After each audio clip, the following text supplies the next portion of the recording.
Hey Henrique, very nice to meet you again. Good to see you, Fabien.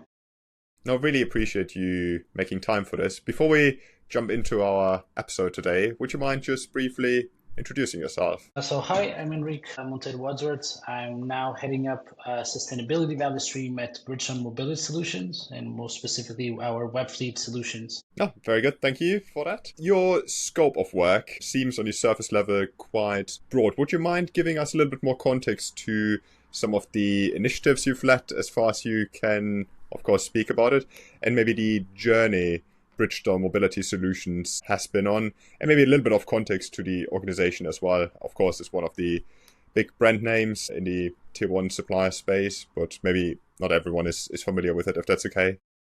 Of course, yeah, maybe let's start by that, right? So, Bridgestone, well-known tire manufacturer, has been on a journey from tire manufacturer all the way to becoming a sustainable solutions company. And that's the big goal that we are all walking Mm. towards, as Bridgestone 3.0 used to call. As part of that, Bridgestone made very significant investments in the solution space. 19, there was a company acquired that was a business unit from TomTom called TomTom Telematics, which had one of the leading fleet management solution providers across the world, which was Web Fleet Solutions. Then in 2021, there was another acquisition of Azuga, that in the US, of another fleet management provider. Beyond that, there were also many different investments made in startups over this period, and as well in terms of creating internal ventures, as well being on the retail space, being also on around tire technology. All this brought together, that's basically the Bridgestone Mobility Solutions arm of the company, in which we really are this solutions player that builds up on top of the tire expertise that we already have. Fascinating. You mentioned that sustainability is very much at the core of what you do and what you have been doing for a number of years. Would you mind giving us, sort of, as individuals that look at this from the outset, a little bit more context to why sustainability is particularly important in this context, and then nuances to how you measure the success of sustainability initiatives? So basically, sustainability for us plays a dual role, right? There's the internal role, as most of the companies now need to face in terms of improving their own sustainability, scope one to scope three, with the various challenges that that brings. And we have teams in Bridgestone dedicated only to that, and within BMS as well. Then the sustainability that I usually talk about in my area of focus is mainly how are we supporting our customers in terms of their sustainability goals. And our customers in this case are commercial fleets, being from car, van, truck, bus, and how are those fleets improving sustainability? And that comes in different formats. It's around fuel efficiency or energy efficiency when we talk about EVs and that entire transition phase that they're going through, and how they, even when they transition, they can improve in all the operations around that, because that brings a lot of different and new challenges.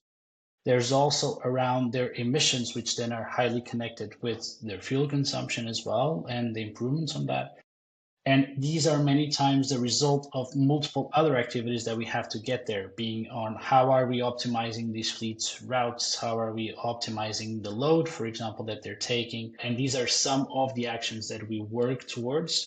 And some of the key results that we bring tend to be mostly impacted on fuel and on emissions as well. Mm. Should have done my research before, but are you a member of the Sustainability Based Targets initiative as well?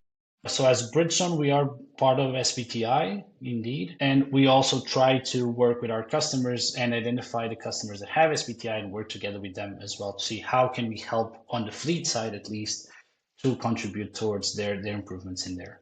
Yeah. If we look at this in terms of the reason I ask this is what I find quite interesting about SBTI is that there seems to be a lot of internal potential with some of the corporate functions to improve sustainability, in addition to some of the more customer facing initiatives that you alluded to in terms of fuel economy and what have you in the automotive and mobility context.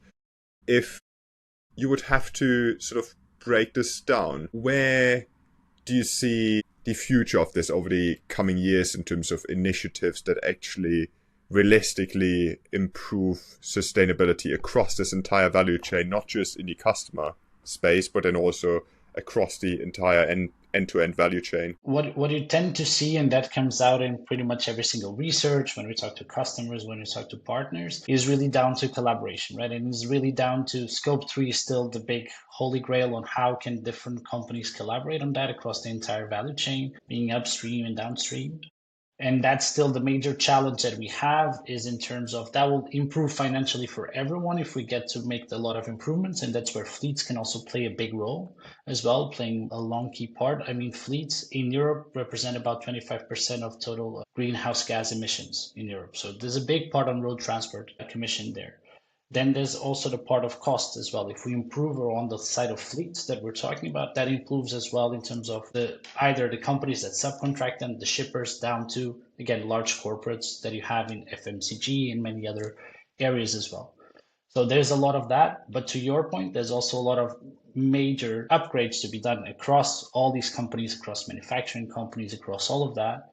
And there's a lot of challenges as well that some are known and we have solutions. So that's why also you tend to see in terms of scope, in terms of scopes as well, and in terms of big reductions, everyone kind of seems well on track for the first target and reduction targets for 2030s. But when we talk about then net zero in 2040s, 2050s, there's a lot of unknowns after those quick wins run out, how we move from that point of view. But again, I work mostly for the commercial fleets and so on. So there's plenty of it around plants and manufacturing side that I have colleagues much better prepared to answer on that topic. Just on that point, I mean, everyone, mostly due to legislation, seems to be very interested in sustainability reporting and customer communications. And lots of organizations seem to struggle with that for various reasons. From your perspective, what are some of the biggest challenges as it relates to sustainability reporting? So there's one key aspect. And for example, in our case, one of the key things that we brought as well to market was to support on the CSRD reporting and all of that were our CO2 reports, which we actually even got validated and certified by TÜV, which was a big support in terms of having contribution towards scope one and towards scope two reporting. And that really helps on this part of fleet. There's a lot more work to happen on that front as well on CSRD, because there's a lot of activities that were never deeply tracked, let's say, across manufacturing, across the entire supply chain, right? And there's the start by just the reporting side, the analysis phase on how are we tracking emissions across the value chain, how is that being done?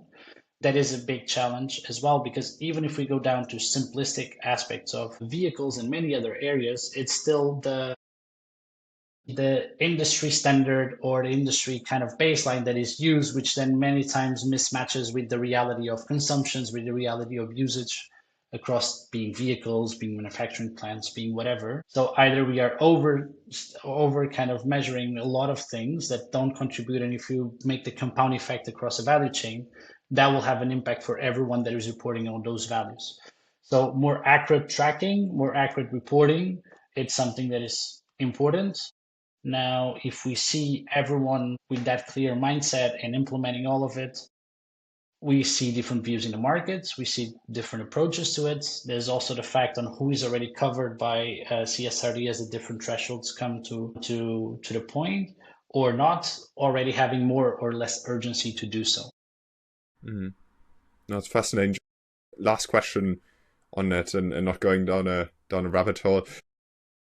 As it relates to customer communications, how important, especially in the wider mobility space, do you believe sustainability is to your customers as an actual purchase consideration factor? We see it more and more, and again, mainly if we communicate from two fronts, right? So the way that we like to see sustainability as well is that it's both a compliance but also a value creation aspect. And I believe those two should go hand to hand, right? When we talk about that is, again, compliance, you have CSRD, you have CDDD, CDDD, you have all those different things coming into mind, and EU taxonomy, all of that.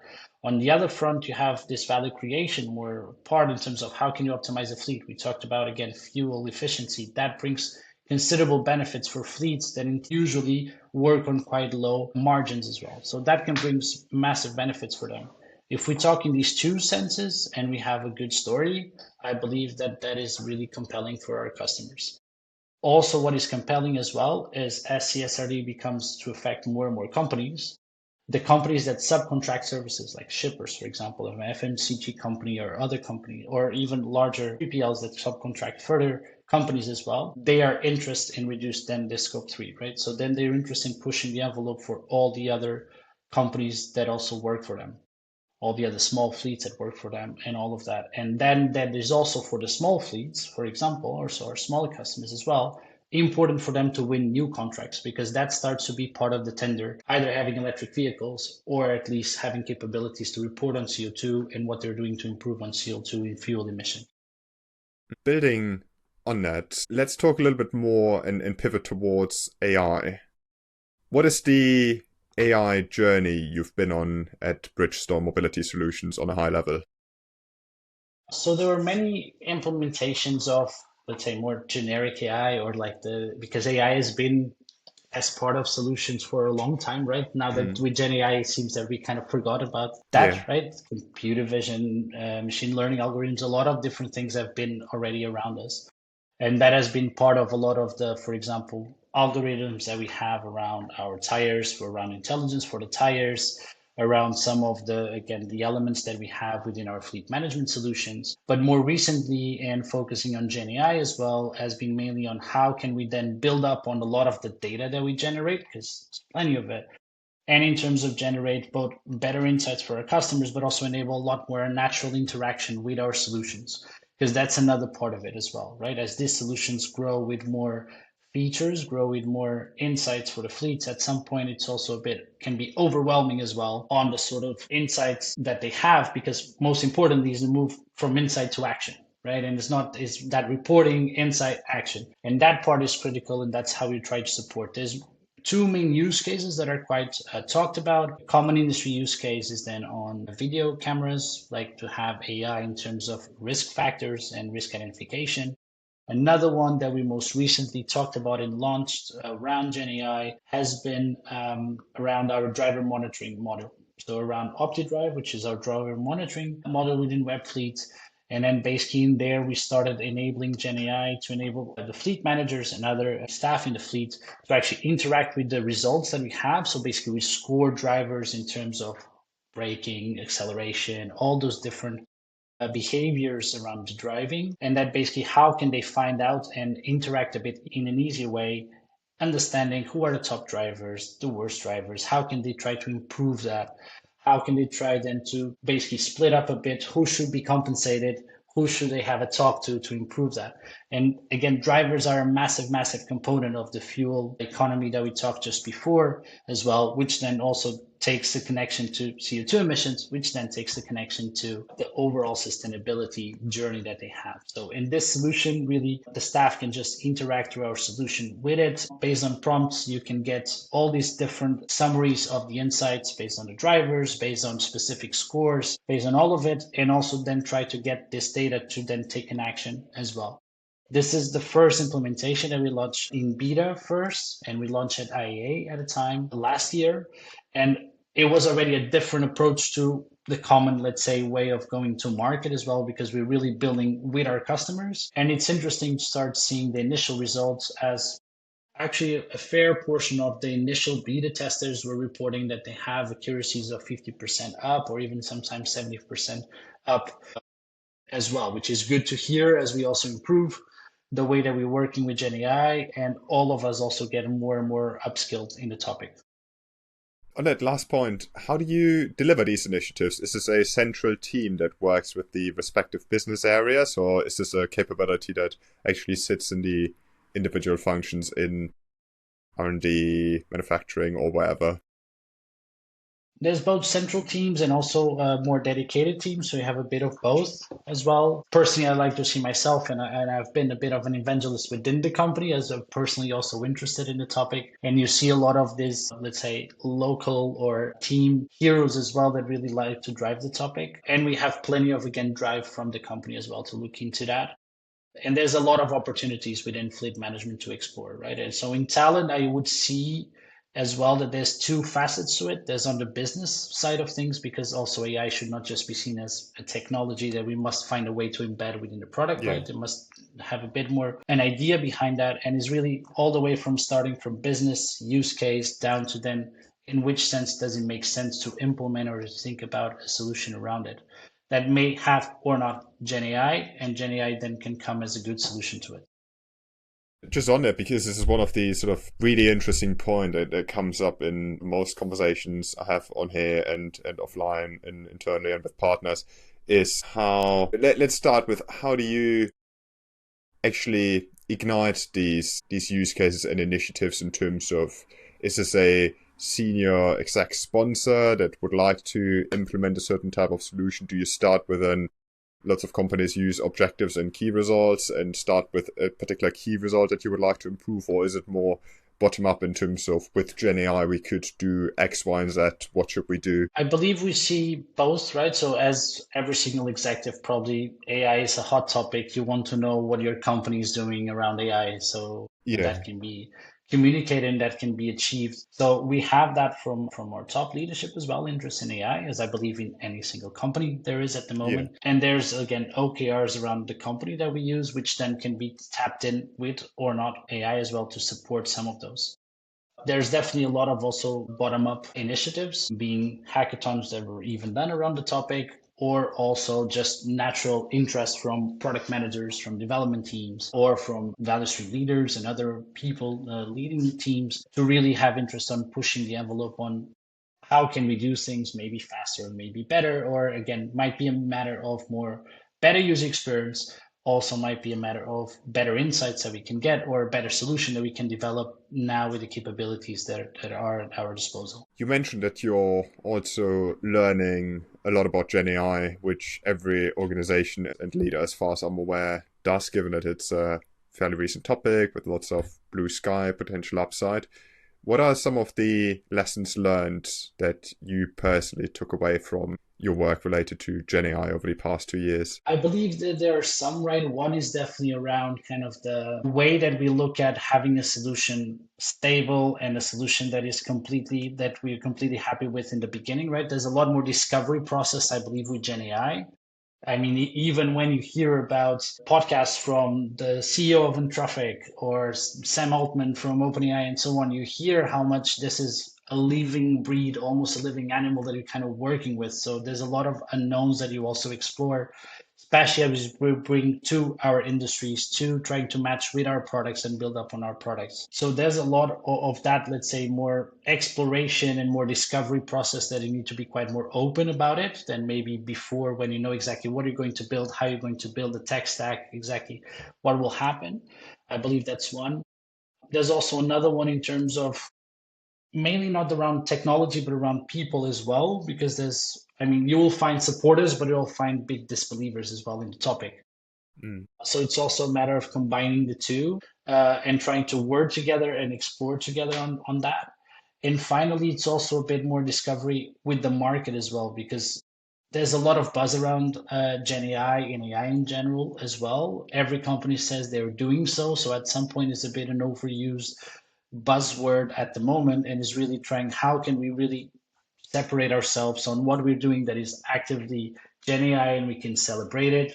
What is the roadmap around that? And also how much we want to uncover or not around that roadmap versus competitors, and how that all marketing communications planning goes around that towards the market and towards our customers. Because again, you want to kind of like under promise over deliver, right? In any case, but how can you manage that with Gen AI when expectations are quite high, when everyone wants to see the next big thing, and it's Mm. really a race towards who is the real innovator in your respective industry.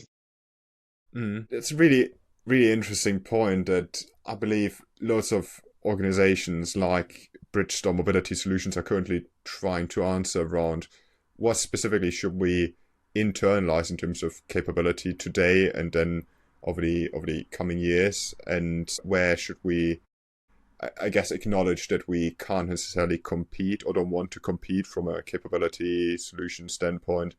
Your work, as I understand, has been a lot about open innovation, partnerships, digital ecosystems, all of the buzzwords around collaboration. What is your take on the future of these external collaborations with the likes of NVIDIA, OpenAI, Microsoft that provide some of these foundational LLMs and solutions in the space? Do you think that's something that will continue like it is today? Do you think there will be a shift to the competitive landscape? And what is your perspective on internalizing some of this capability in organizations like Bridgestone? So there's definitely an aspect of upskilling our teams as well, because there's a lot of reliance sometimes in specific cases on partners, right? Because it's a new topic in some aspects. So indeed, there is a reliance on some key partners as well. So there's a topic around upskilling our teams, both in business, but also around development, for example, and so on.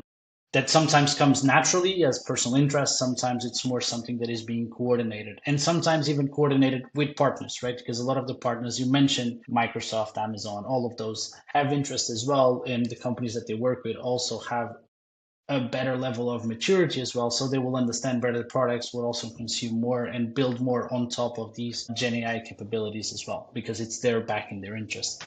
So there's a lot of work that we do with partners at the moment. I do believe that there will be kind of this phase in which there's a bigger reliance, and more you also have better and more upskilled teams internally as well. But I always believe there will still be some level of collaboration. What it's interesting as well to see is the amount of difference, and we talked about open innovations, the amount of companies that we consistently see around AI, or out of the blue, everything was AI enabled or AI powered, right?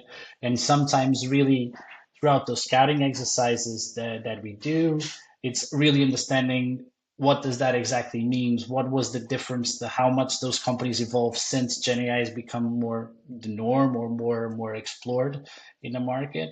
And how much is that realistic, let's say, AI and Gen AI, or is more just more the fad and the buzzword use of that? And there's a bit of both, right? There's great use cases, great implementations.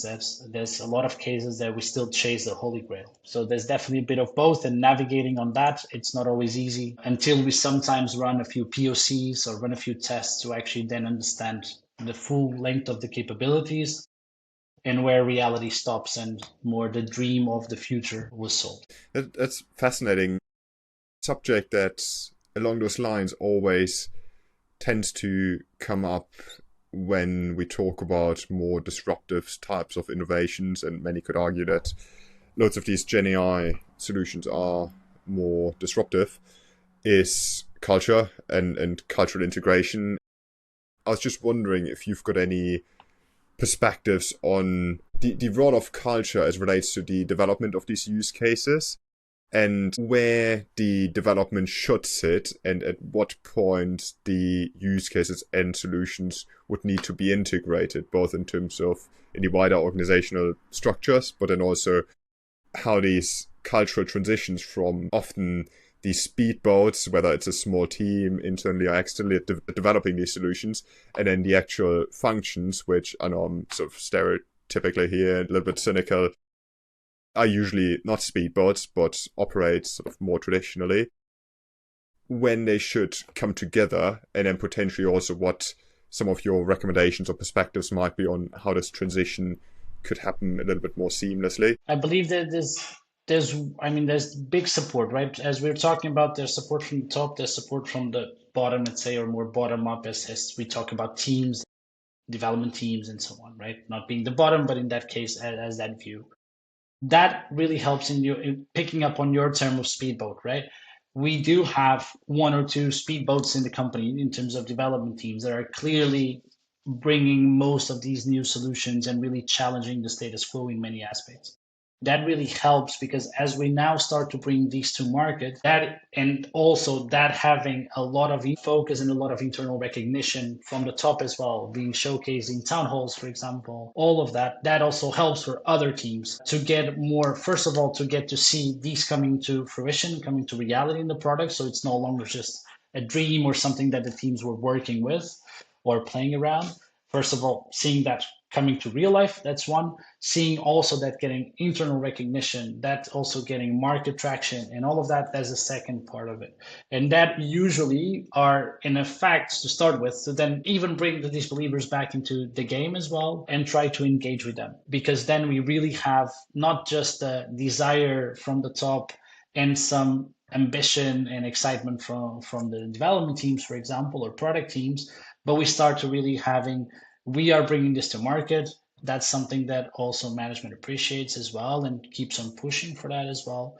And all of this together, now it's a real life example that other teams that in the past may have not been that supportive can see and can also now start to more accurately and also more supportively think about what they can do in the respective projects, products, features, so on.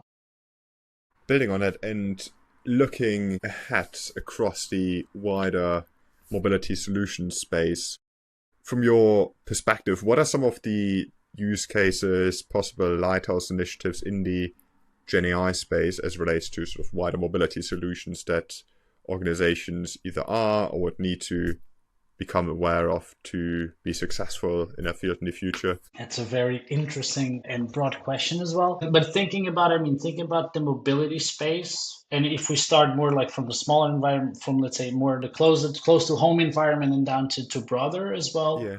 One interesting aspect that I believe, and again, another buzzword now coming into a lot end of last year and starting of this one on agentic AI, right? Really seeing more of agents and various agents working together. That is something that I find super interesting because if we literally get a virtual team of, let's say, core responsibilities, being in fleet, for example, with a fleet manager, a mechanic, sustainability manager, all of those, and if you take that to different companies or different mobility players on what are those key roles within the company and how can these try to optimize for their own, but then interact with the different agents to find what's the common best scenario.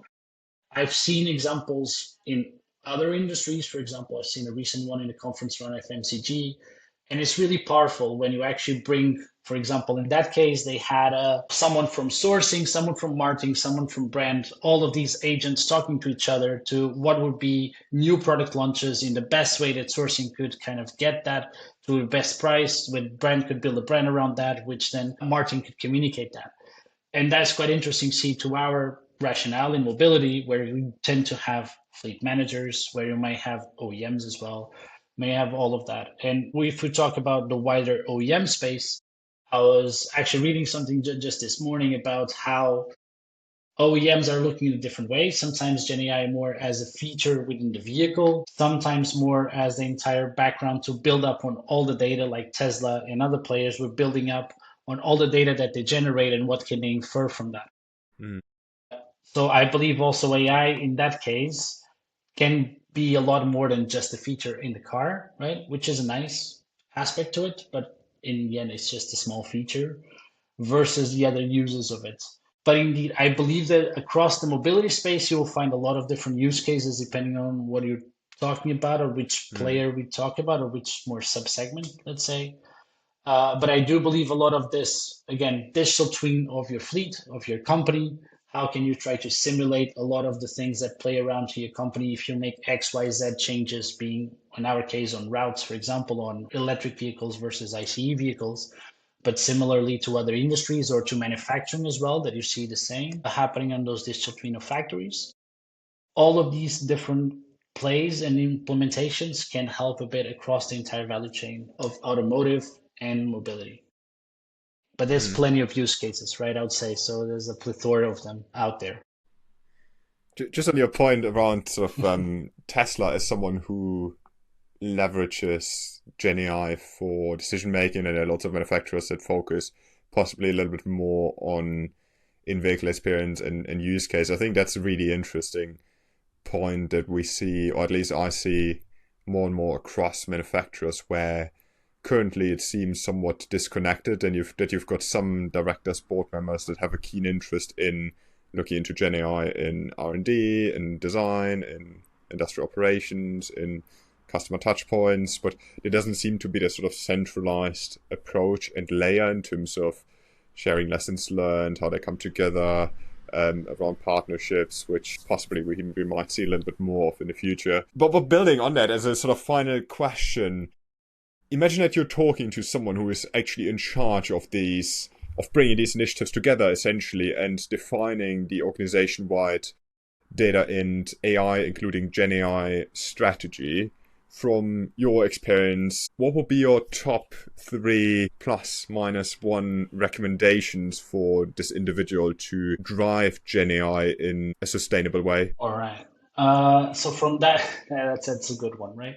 So from one perspective, and I believe same applies to all these more transformative approaches, technologies, projects, whatever it is, right? I do believe that finding your heroes across key teams, right? Being around the management team, if you have one or two really big supporters, and around functions, around more operational teams as well, that you can find your specific heroes along the way, and you can define that a bit of team of big supporters that you can define your first and you can deliver your first being POCs, big examples. That's definitely one of them. Another one that I believe as well is to, and this would be, I would say, it's a key one, is everyone wants to deliver great use cases. Everyone might have great ideas, but we all in all our companies definitely need to work a lot back on our data and how well structured, how well are we capture from pretty much from everything, right? From the data processes that we have to capture, to maintain, to then cleanse data, but also at the same time in terms of how then we're managing to build up on that data.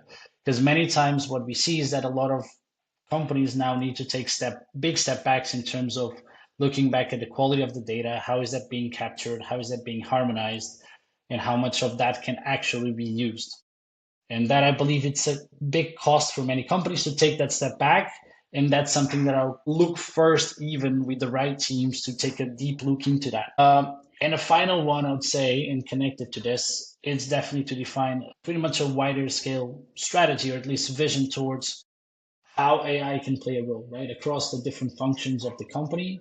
And again, not with the look that we might understand that AI might be or not be the right solution for it, but at least with the idea of AI tends to be able to help with productivity, with efficiency, depending on use cases that we have, being on customer support, being on development, being on all those things.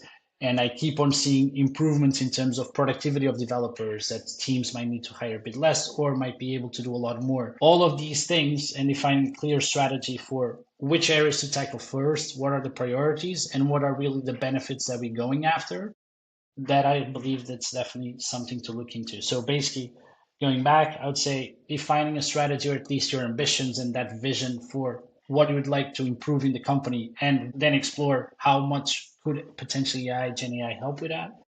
A second is definitely a closer look at data, your data structure, your data platforms, and data processes around that.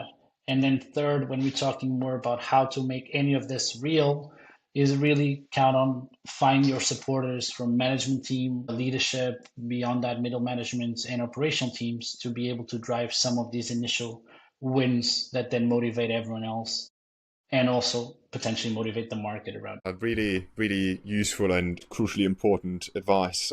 Also been a pleasure. Really appreciate you making time for this, Henrique, and thank you so much. Thank you so much for the invite.